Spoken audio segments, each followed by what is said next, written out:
কোনো ব্যক্তি যদি আল্লাহর কসম করে যে সে একটি নির্দিষ্ট গুনাহ থেকে বিরত থাকবে আর সে ওই কসম ভঙ্গ করে ফেলে, তবে তার কাফারা কি?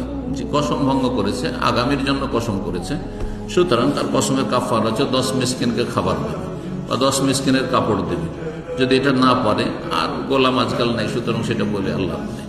যদি এই দুটোর মধ্যে কোনো একটি না পারে, তাহলে 3টি সিয়াম পালন করবে, রোজা রাখবে। সিয়াম ও সালাসাত আইয়াম, আল্লাহ বলেছেন। এবং সে যদি 10 জন মিসকিন না খাওয়াতে পারে, হ্যাঁ, কোনো লঙ্গরখানায় টাকা দিয়ে বলে দেয় যে সেই টাকা কাজে লাগিয়ে যেন 10 জনকে আহার দেয়, তবে কি তার কাফারা পূর্ণ হবে? লঙ্গরখানা মানে যদি গরিব মিসকিনকে খাওয়ান, যারা গরিব মিসকিন তারা ঠিক আছে। আর যদি বেদিন ফাসেক ফাজেরকে খাওয়াচ্ছেন, বলবো যে এইভাবে, অথবা আমানতদার লোক নয়, অনেক দায়িত্বশীলা রয়েছেন, তার আমানতদার নয়, আপনার টাকা নিল, তার পকেটে ভরে নিল অথবা খেয়ে নিল, তাদেরকে দেবেন। আপনি সরাসরি 10 জন মিসকিনের খাবার আপনার গ্রামে মিসকিন আছে তাদের বাড়িতে পৌঁছে দেন। এক একজনের জন্য 1.5 কেজি করে চাউল, তাহলে কত হয়?